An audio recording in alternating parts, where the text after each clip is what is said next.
Hello my friends, it's the Game Boy Geek here, and today you'll be wealthy bettors of the magic world, determined to be recognized as the next Great Horn, an honorific title that only the most skillful unicorn connoisseurs have obtained during the history of the millennia-long tradition of the Great Unicorn Racing Championship. Now you'll be betting on racing unicorns, signing contracts with unscrupulous citizens to turn the odds in your favor, and playing magic cards to fix the race yourself. Unicorn Fever is a betting tactical game for 3 to 5 players for ages 14 and up, takes about 40 minutes to play, and is published by Horrible Games. It's on Kickstarter right now, so I'm going to show you how the game works, and then I'll see you on the other side.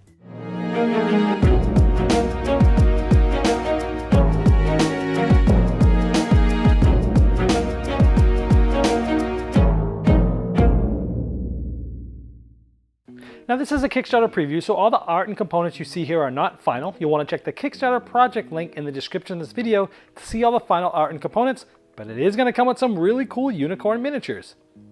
The game is played over 4 rounds, and over the course of the game, these unicorns are going to be racing down trying to win, and you're going to be planning and betting and trying to influence the race to get the most glory in the end. Now at the beginning of the game, each of the unicorns is randomly placed on this odds board, and this is showing you the likelihood that that unicorn is going to win. The higher it is, the more likely it's going to win. So the purple has the best odds to winning, and the yellow is the long shot, the least likely to win. And this is going to affect, a lot of the different bets and how much gold might pay out that we'll get into later. Now each round starts in the planning phase, and there's going to be 3 rounds of players taking actions. And there's 5 different actions that you can take. So each player will take 1 action, and then we'll go clockwise for 3 rounds. Now let's go over the different actions. These 2 have to do with betting. If you take one of these, you'll take it, and this will allow you to bet for a unicorn to come in first, or to show, which is first, second, or third. For these ones, it's which one you think is going to come in first only. Now, with all of these different actions, when you take an action, you'll take the top one, and the top one's always the best because there'll be some benefits there, and they get worse and worse as you go down. Now, some of them, you can actually still take the action when all of the tiles are gone, where some of the actions you can't. So you want to get to the actions that you want earlier if you can. So let's talk about this one first. This is a bet only for a unicorn to win, and that's what the trophy means. And this trophy icon's also on the win bets for each of those unicorns. When you take this bet, you'll also take 2 glory and place it on that bet. And you'll only get this if you win this bet, meaning if the unicorn you pick to win actually does come in first, then you'll get that glory. Otherwise, it goes back to the bank. Now this is important because let's say I want purple to win. I would take this and place it in front of me. That means no one else can bet on purple to win. Now if purple does win, who is the most likely one to win this race, you'll get 5 glory. Anytime you bet on someone to win, if they do come in first, you'll get 5 glory. Glory is tracked by these tokens here, and glory is essentially how you win the game.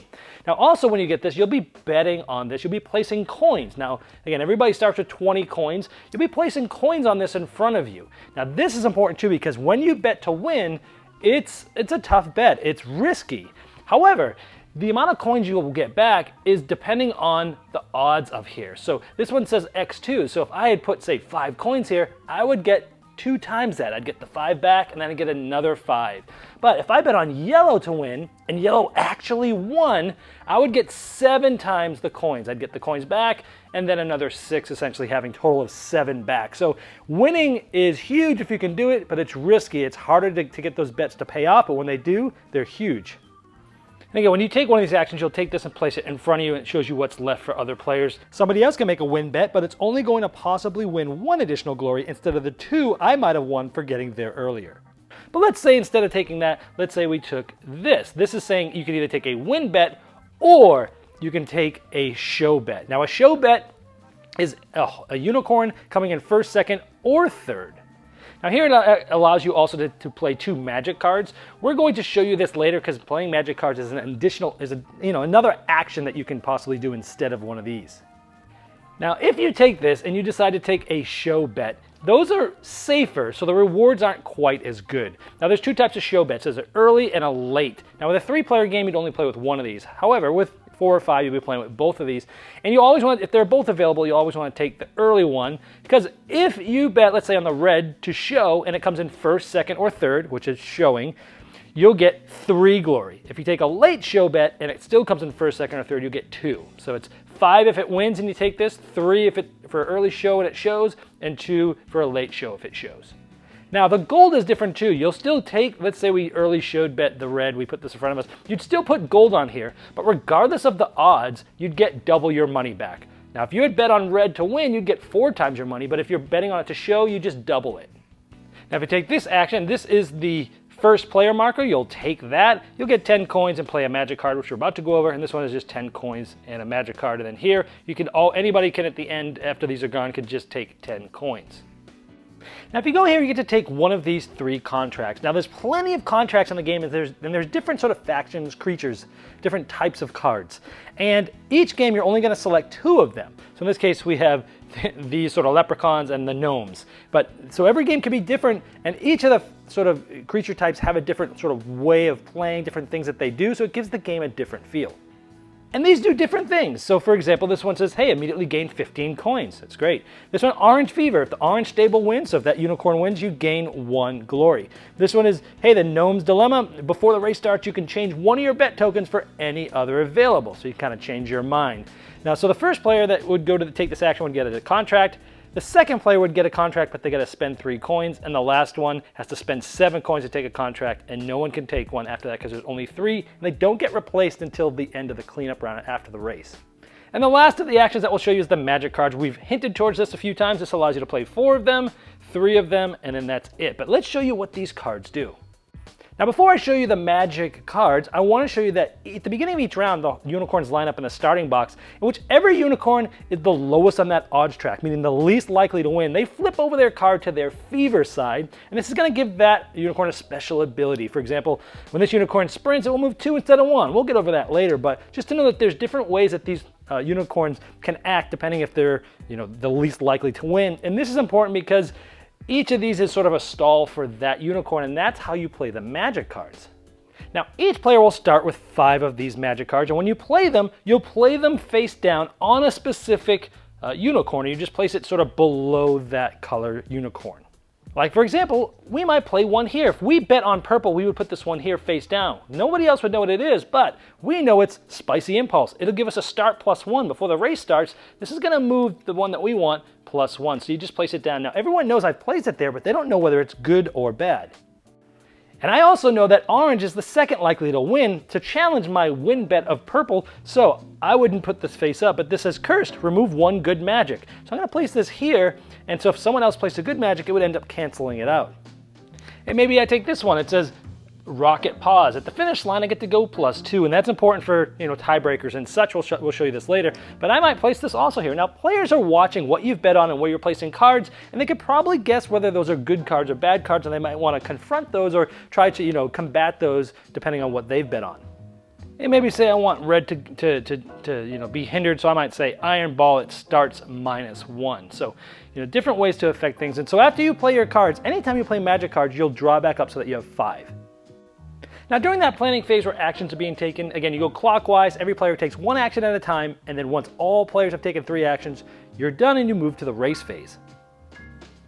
Then you'd go through each of the unicorns and you would flip over the magic cards and resolve them. For example, this red one said, hey, it wins a photo finish, so you'd keep this one under him, but you'd start -1, so it would actually start back here. But you'd keep, some of them activate right away, some of them will activate as the race goes on. So then we'd go to orange here, and this one says, ooh, remove 1 good magic. Well, there is no good magic here, so that doesn't do anything. The yellow one is, hey, finish line +2. So once it gets there, it's going to jump 2 across the finish line. It has a sprint +1. We'll show you what that does in just a moment. And then we have, it would win a photo finish. So these ones would sort of be here too. And remember, this one has a special ability because it is fever. And for the green one, this one is frozen, which means it stops at the finish line. And that's important for ending and see which place things go in. We'll talk about that in just a moment. Next, let's look at all the ones that are on the favorite, the purple unicorn. So here we have a sprint -1 and a sprint +1. If cards ever conflict with each other, they get discarded together. Now this one says remove 1 good magic. We have a start +1 and a finish line +2. This one is going to get rid of the +1. So the only card that's left is this one will get finish line +2. So once it gets there, it will move 2 additional spots. Now once all the magic cards are resolved, you'll actually start the race. These movement cards will all be shuffled, and one at a time these will flip over. This will tell you how much each of these unicorns moves depending on where they are on the odds track. For example, this purple one's going to move 2, so is the orange, so is the red, so is the blue, green will move 1, and yellow will move none. And remember that due to those magic cards, some of these unicorns might be in different starting positions, like the red was -1. And so after that first movement, it might look like this. Then you're going to roll the sprint dice. You're going to roll these up. Now, what it will show you is which color is going to sprint. Ooh, look at that. Now, if the same color is twice, they still only sprint once. But let's say it was like this. The orange had moved up 1 from that sprint, and let's say the yellow moved up 1. But if you remember, yellow was Fever. They were the one least likely to win. They had their card flipped up, and it moves 2 instead of 1 when it sprints. Plus, remember, there was a magic card on there. It was a one-time use of a sprint +1. So we now have yellow in the lead. Now, for the rest of the race, I'm going to put the cards here. It normally would be up at the top of the board, but this will help you sort of see what's going on. So here we had, purple moved 2, orange moved 2, so did red, blue moved 3 way up there, green moved 2, yellow moved 2, but green also sprinted, and even though it was 2 dice, it just went 1 additional spot. Wow, now it's getting crazy, because not only did yellow move 3, it also sprinted, and remember, because I had Fever, it sprinted 2 instead of 1. Oh my gosh, it looks like yellow, a long shot, might actually win this one. Let's keep going. Oh man, with the next card, purple is starting to pull back in. Now blue's tied with them. Yellow only went 1, but purple and blue also got a sprint in there. Now it's anybody's race.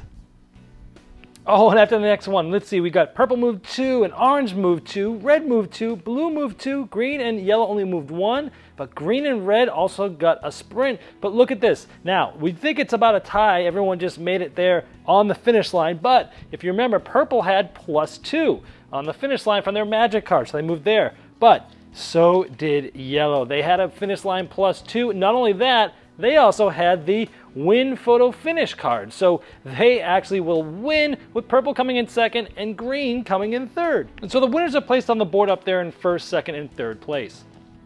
Now on the last card, look at that, green moved 3 all the way to the finish. They would have moved past the finish line, but if you remember, it had bad magic card that said stop at the finish line, so it got stuck there. Orange got here, red got here, and the sprints were for the unicorns that were no longer in the game, so they didn't do anything. But red, if you remember, had a win photo finish. So from these 3, this one's next. And since these 2 are tied, they don't have a photo finish or anything. Whoever's higher on this board would win. So orange would win, then green. So 4th place is going to be red, then orange, then green. And then that would finish the race like that. Now after the race, we're going to do the race payouts. Now if you remember, we had bet on purple to win. Purple didn't win, so we would have lost any of the money that we would have bet on this back to the supply. But keep in mind that anyone that had bet on it to show would win this bet because it came at least in first, second, or third. And when they would win, double the money always if you bet on a show bet. But if someone bet on yellow to win, not only are they going to get the 5 glory for bidding, having a successful win bet, they're going to get 7 times the money of what they bid on this because it had a X7. So they would have gotten 7 times however much money they had on this. So you pay out everyone's bets just like that, and how I mentioned previously at the beginning of the video. Now there's one additional payout as well, is at the beginning of the game, each player is given one of these colored unicorn owner tokens, and if this colored unicorn comes in first, second, or third, the player that owns this will get 6, 4, or 2 coins. Now the way this is given out is the player with the first player marker at the beginning of the game will get the unicorn that's the least likely to win the race. In this case, we were the first player, and we would have won because we had the yellow, we would have actually gotten 6 coins. But you basically have this owner token for the whole game. Now after getting your glory, you have to pay the glory tax. You look at all the glory you have and you pay that much in coins to the bank. In this case, we have 4 glory, so we would pay, let's just say, 4 coins to the bank. Now, during the game, you can take a loan. This loan will get you 20 coins immediately, but at the end of the game, you must pay 25 back to pay back this loan and get rid of this card. And this is super important because at the end of the game, whoever has the least amount of unpaid loans wins the game. Most likely it's going to be a tie. At that point, whoever has the most glory between those tied players, but the loans is the first win condition of the game. After the glory tax, you go to the odds update. You look at each of these unicorns and where they ended up, and then if it's higher than where it was, that moves up. So yellow was higher than where it started, so it moves up 1. Purple was lower, so it moves down. Blue was higher, so it moves up. Orange was lower, so it actually moves down. Red was lower, so it moves down. And green was lower, so it moves down. So you've reset this. Now there's nobody in the top spot now. There's 2 here. And so at the end of each round, this is going to get updated. And now notice that green is the lowest. And yellow no longer is, so it flips its fever card over. and the green one gets flipped over. Now, if there's multiple ones tied for the bottom, they all go into fever state with the disco ball. Now, win bets placed on this unicorn are successful even if it places second. Really cool. At this point, you would discard any contracts that weren't taken, and then you'd refill it up with 3 more that do all sorts of different things. Then you go on to the second round. Now, you would continue doing this until 4 rounds is over. Then at that point, whoever has the least amount of unpaid loans wins. If it's tied from those tied players, whoever has the most glory wins. And if it's still tied, the one with the most gold wins, and if it's still tied, they share the victory. Now I'm going to show off some of the other contract cards that I have here. This is from a creature set that was not in play, so you haven't seen any of these yet. And go ahead and pause the video here if you'd like to read what all these abilities do. And here are some more contract cards from 2 of the creature sets that we used during this game. Go ahead and pause if you want to see what they do. Well, there you have Unicorn Fever, and as I showed in the overview, it's a fun game that balances both strategy and luck and creates many stand-up moments where everyone is at the table hooting and hollering for their unicorn that they want to win. Now, if you'd like to see the final art and components and all the different pledge levels available, you can click the link below me in the description of this video, and it will take you directly to the Kickstarter project page, and I'm sure the folks at Horrible Games would love your support.